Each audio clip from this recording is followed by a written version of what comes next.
दोस्तों के जैसे अब तक के भाग में आप लोगों ने देखा, राजा विक्रमादित्य बेताल को पकड़ लेते हैं, लेकिन वह एक कहानी सुनाकर उनसे फिर निकल जाता है। इस बार भी उन्होंने विक्रम ने बेताल को पकड़ लिया है। अब इस बार क्या कहानी सुना रहा है? अब की कहानी सुनाएगा दगड़ू के सपने। दगड़ू के सपने, चलिए दोस्तों कहानी में सुनते हैं दगड़ू के सपने। आप सभी मित्रों का हमारी इस कहानी के चैनल पर बहुत बहुत स्वागत व अभिनंदन है। दोस्तों चलिए कहानी शुरू करते हैं। सालों पहले की बात है। चंदनपुर नाम के एक गांव में दगड़ू नाम का लड़का रहा करता था। वह बहुत ही आलसी और कामचोर था। दगड़ू के आलस और दिन रात सोने की आदत से उसकी बूढ़ी माँ परेशान रहती थी। किसी तरह वह दर्जी का काम करके अपना परिवार चलाती थी, लेकिन दगड़ू पर इसका कोई असर नहीं पड़ता था। वह तो बस दिन रात सोता और सपने देखा करता था। लेकिन सबसे अनोखी बात यह थी कि जब भी वो कोई अनहोनी या बुरी घटना से जुड़ा सपना देखता था तो कुछ घंटों बाद वह सपना सच हो जाया करता था। एक दिन रोज की तरह दगड़ू सो रहा था। अचानक उसे सपना आया कि एक लड़की की शादी में डाकू आए और सारा सामान लूट कर ले गए। जैसे ही सुबह हुई, उस आलसी लड़के को सपने में दिखी लड़की अपने घर में नजर आई। वो लड़की अपनी शादी का जोड़ा लेने दर्जी के पास आई थी। लड़की को देखते ही दगड़ू से तुरंत अपने सपने के बारे में बताता है। लड़की परेशान होकर घर जाती है और घर वालों को सारी बातें बताती।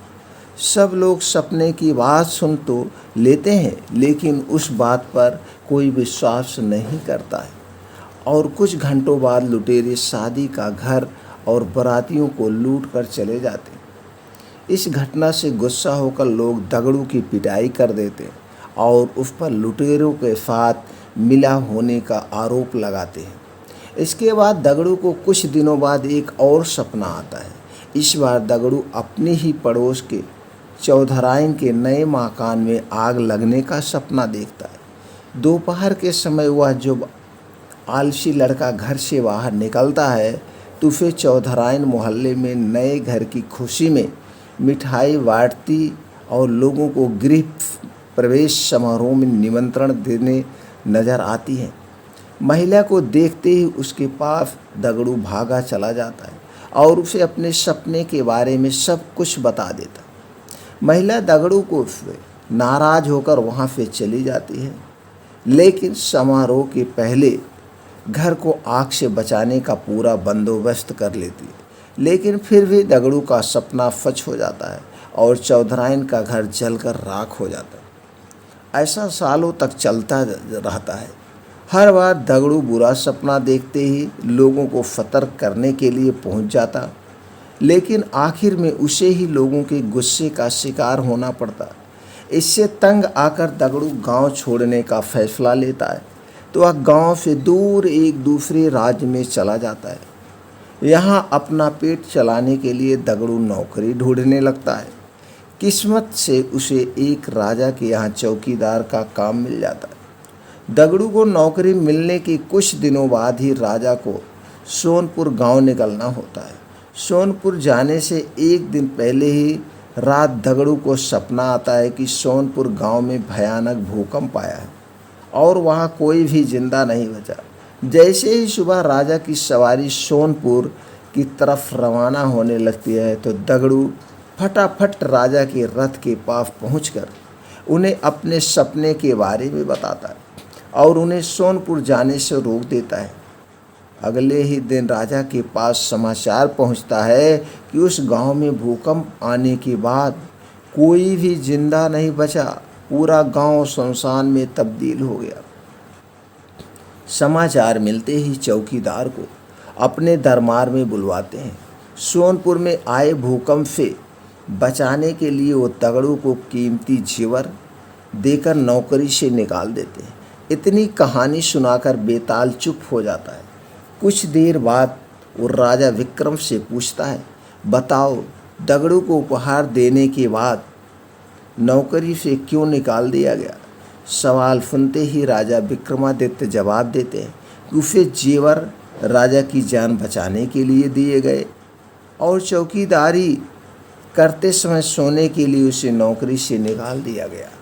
इसीलिए अपने अपने सवाल का जवाब मिलते ही बेताल दोबारा से उड़कर घनघोर जंगल में जाकर किसी पेड़ में बैठ जाता है और विक्रमादित्य दोबारा उसकी खोज में निकल जाते हैं। इस बार भी राजा विक्रमादित्य ने बड़े से पेड़ पर लटके बेताल को उतारा और उसे लेकर आगे बढ़ने लगे। खुद को बचाने के लिए बेताल ने फिर से राजा को एक नई कहानी सुनाता है। कहता है, बेताल सुनो, अधिक साहसी कौन। एक बार की बात है, कनकपुर नाम का एक शहर था जिसके राजा का नाम यशोधन था। वह राजा अपनी प्रजा का खुद को बचाने के लिए खुद खूब ख्याल रखता था। उसी शहर में एक सेठ भी था जिसकी भी एक बेटी था। बेटी का नाम था उन्मादनी। वह बहुत ही सुंदर और गुणी थी। उसे जो भी देखता वह उसे देखता ही रह जाता। जब सेठ की बेटी बड़ी हुई तो सेठ ने उसके शादी का निर्णय लिया। सेठ सबसे पहले राजा के पास अपनी बेटी की शादी का प्रस्ताव लेकर गया।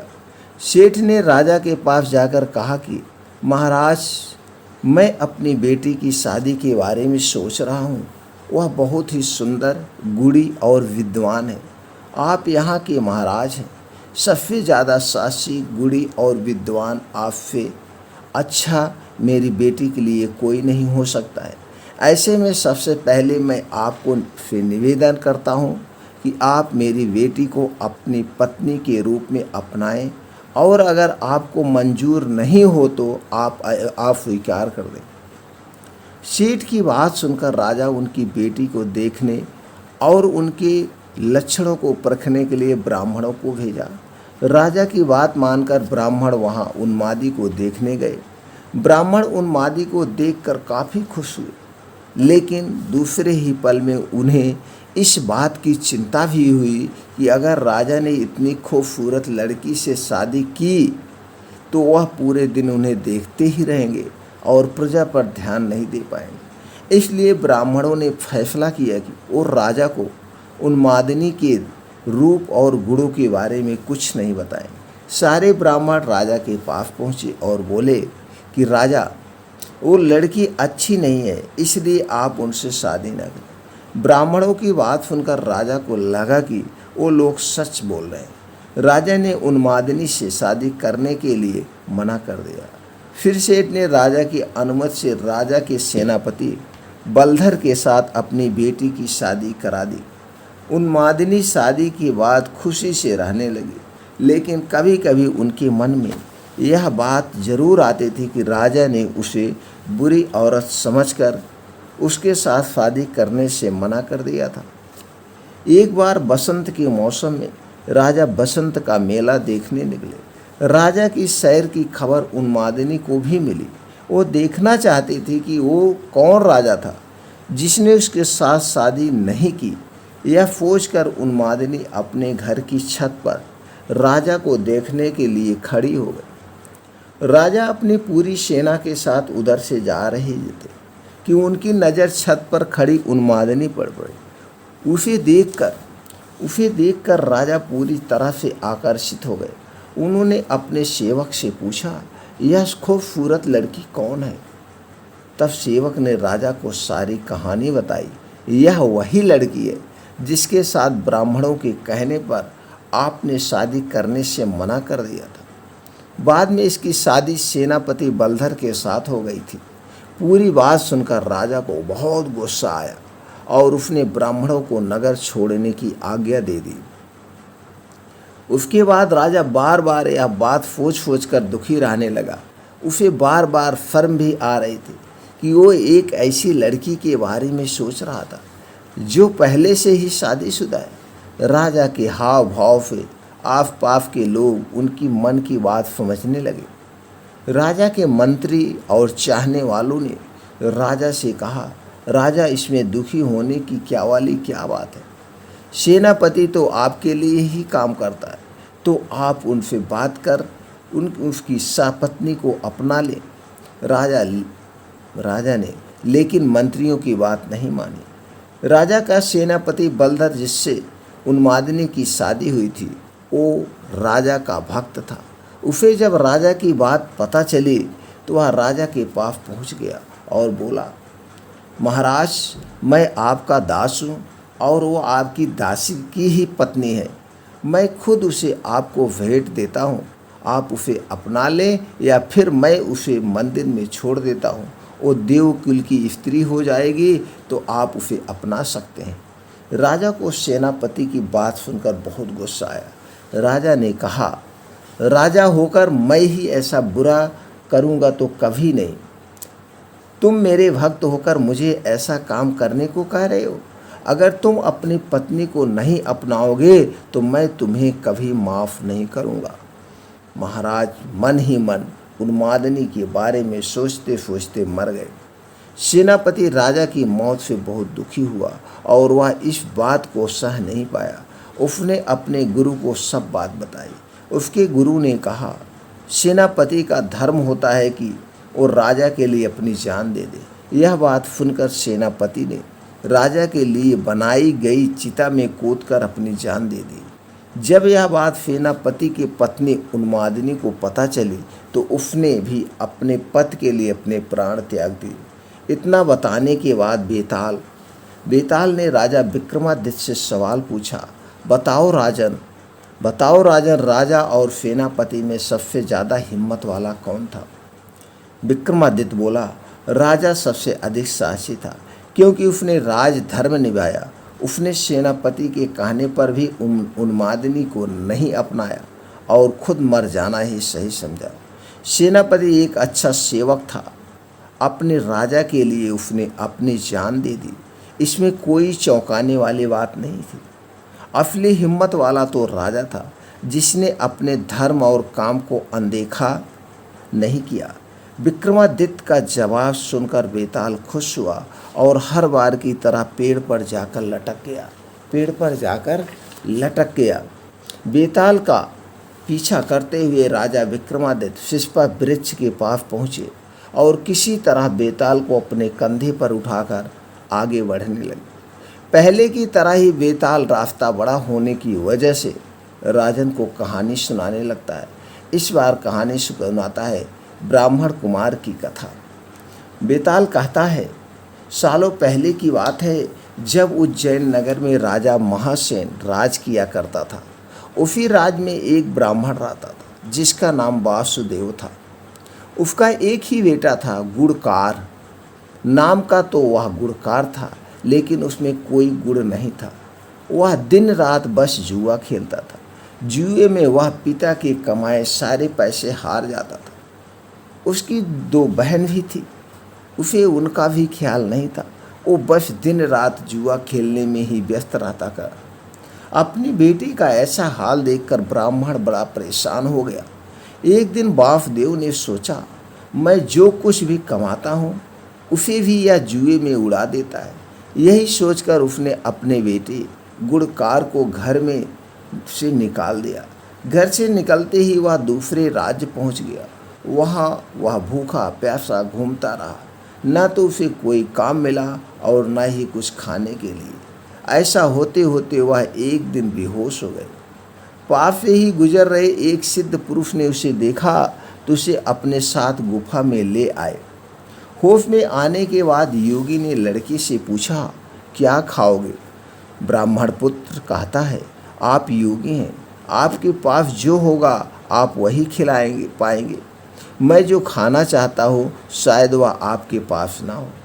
इतना सुनते ही योगी ने कहा, तुम बस बताओ तुम्हें क्या खाने की इच्छा है। इतना सुनने के बाद गुणकार ने अपनी इच्छा जाहिर की, जिसे सुनते ही योगी ने अपने सिद्धि की मदद से उसकी मन प्रसन्न थाली प्रकट कर दी। वह लड़का हैरान रह गया। पहले उसने खाना खाया और फिर सिद्ध पुरुष से पूछा, यह चमत्कार आपने कैसे किया? योगी ने कुछ कहा नहीं, बस अंदर की ओर जाने का इशारा किया। वह जैसे ही अंदर गया तो उसे बड़ा सा महल और दासियां दिखाई दी। सब ने उसकी अच्छे से सेवा की और वह आराम से सो गया। सोकर उठने के बाद उसने सिद्ध पुरुष से दोबारा वही प्रश्न किया। योगी ने कहा, इससे तुम्हें क्या करना है? तुम यहाँ कुछ दिन मेहमान की तरह रहो और व्यवस्था का आनंद उठाओ। ब्राह्मण पुत्र जिद में अड़ गया और कहने लगा कि वह भी यह सिद्धि हासिल करना चाहता है। परेशान होकर योगी ने उसे विधि बता दी और कहा कि जाओ, अब मन लगाकर साधना करो। कुछ समय बाद वह साधना पूरी करके आ जाता है। फिर योगी कहता है, तुम सब कुछ बहुत सही तरीके से कर रहे हो। यह पहला पड़ाव था जिसे तुमने पार किया है। अब तुम्हें दूसरे पड़ाव की ओर बढ़ना होगा। उसने कहा, मैं ऐसा ही करूँगा, लेकिन दूसरा पड़ाव शुरू करने से पहले मैं एक बार अपने घर जाना चाहता हूँ। सिद्ध योगी ने कहा, जाओ, जरूर जाओ। जाने से पहले ब्राह्मण पुत्र ने योगी से अपने परिवार के लिए तोहफे की मांग की। योगी ने अपने सिद्धि से उसे खूब सारे तोहफे दिए। उसके बाद उसने पैसों की मांग की। सिद्ध पुरुष ने अपनी विद्या के दम पर उसे खूब सारा पैसा भी दिया। उसके बाद उसने अपने लिए अच्छे से कपड़े मांगे। योगी ने उसे वो भी दे दिया। सब कुछ लेकर वह अपने घर पहुंचा तो उसके परिवार के सभी लोग गुड़कार को देखकर दंग रह गए। साथ लाए तोहफे और धन को देखकर उसके ब्राह्मण पिता ने पूछा, बेटा, कहीं तुमने कोई चोरी तो नहीं की है? ना, ना बापा, ना, गुड़कार ने बड़े गर्व से कहा। पिताजी, मुझे कुछ ऐसा प्राप्त हो गया है जिसकी मदद से मैं अब सबकी हर इच्छा पूरी कर सकता हूँ। उसके बाद उसके पिता ने गुड़कार को संभल कर रहने और अहंकार ना करने की सलाह दी। कुछ दिन घर में बिताने के बाद गुड़कार दोबारा सिद्ध पुरुष के पास लौट गया। वहाँ लौटकर उसने दोबारा से साधना शुरू की। बड़ी लगन से वह ध्यान करने लगा। समय के साथ साथ ब्राह्मण पुत्र ने दूसरा पड़ाव भी पूरा कर लिया। पड़ाव पूरा होने के बाद उसे भी वह विद्या हासिल हो गई। योगी के पास जैसे ही वह विद्या हासिल करके पहुंचा तो सिद्ध पुरुष बहुत प्रसन्न हुआ। उसने गुड़कार से कहा, तुमने अब विद्या हासिल कर ली है, आज तुम मुझे कुछ भोजन खिलाओ, मुझे भूख लगी है। यह सुनते ही ब्राह्मण पुत्र बेहद खुश हुआ और सिद्धि की मदद से मन चाहा भोजन हासिल करने के लिए मन में मंत्र पढ़ने लगा। काफ़ी देर हो गई लेकिन भोजन सामने नहीं आया। वह बहुत क्रोधित हुआ और चिल्लाने लगा, मेरी विद्या काम क्यों नहीं कर रही है? मैंने ही सिद्धि हासिल की है, उसका फल मुझे क्यों नहीं मिल रहा है? इतनी कहानी सुनाते ही बेताल चुप हो गया और राजा से पूछने लगा, बताओ, इतने मन से पूरी विधि करने के बाद भी उसे सिद्धि हासिल क्यों नहीं हो पाई? विक्रमादित्य कहते हैं, बेताल, सबसे पहला कारण तो यह कि वह विद्या हासिल करने से पहले ही घर चला गया। उसके बाद वह विद्या लालच की वजह से हासिल करना चाहता था। लालच के चलते की गई चीज़ों का फल कभी प्राप्त नहीं होता है। सिद्ध हासिल करने के लिए व्यक्ति को बिना लालच के कर्म करना पड़ता है। एक कहानी सुनने के बाद बेताल कहा, तुमने सही जवाब दिया राजा, तूने सही जवाब दिया, अब मैं चला। फिर बेताल विक्रम के कंधे से उड़कर किसी ऊंचे जंगल में भागने लगता है, ऊंचे पेड़ पर बैठने के लिए, और विक्रम उसके पीछे दौड़ रहे हैं। क्या इस बार विक्रम बेताल को पकड़ पाएंगे? अगर बेताल को पकड़ पाएंगे तो बेताल क्या कहानी सुनाएगा, दोस्तों हम अगले भाग में सुनेंगे। लिंक डिस्क्रिप्शन में दे दिया गया है, आप वहां से सारे भागों की कहानी सुन सकते हैं।